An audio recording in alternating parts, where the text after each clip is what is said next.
Hello. අනේ සුරුවයගෙන්වත් bike එක එල්ල ගන්නකෝ බබා. ඩාන්සර් වඳින්නම නෙවෙයි. ආවතුරු කරන්. මේ අපි දෙන්නත් එක්ක පන්සලට ගිහිල්ලා බාරෙකුත් එමු.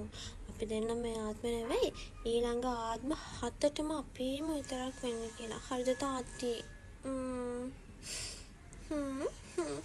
අම්මේ පාප්පා මදිනේ. තව පිට් ටිකක් දාලා හදලා දෙන්නකෝ. මම සක්කුඩු වටේට ලස්සනට මල් කපලත් ඇලෙව්වා. නිල් පාට කුඩු මල්ලි ගත්තම්මේ. සෝස පාට කුඩු මගේ කුඩුව. ඒක එල්ලන්න හොඳේ.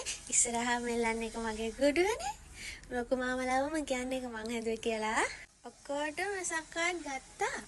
සකුනිට විතරක් ලස්සන එකක් ගත්තා. සකුනි මගේ හොඳම යාළුවනේ. සකුනිගේ සක්කාඩ් එක අම්මේ අරපුවම මුදාමුදුරුවේ පිටිපස්සෙන් චෛත්‍යයක් මතුවෙනවා. ඒක ලස්සනයි. ඒක ලොකුයි අනිත් අයගේ සක්කාඩ් වලට වඩා. අම්මේ මම මේ පාර රවින්ද්‍ර නම සක්කාඩ් ඇල්ලුවේ නෑ. ඒ පාර මට රවින්ද්‍ර සක්කාඩ් එක දුන්නේ නෑ. මගේ සක්කාඩ් එක ඉරුවත් එක්ක. මම මේ පාර ආරෙ ලුපේ නෑ. එයා හොඳ නෑ. මම අපේ පන්තියේ ටීචර්ටත් ගත්තා.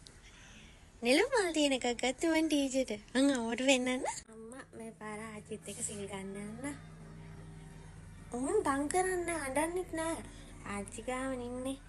අනේ අම්මා අනේ අම්මේ අතෙන් ඩෝම් පටුන් ගාලා රතින්නේ දානවා දන්සලක් වේද? සරුවත් දන්සලක්ලු.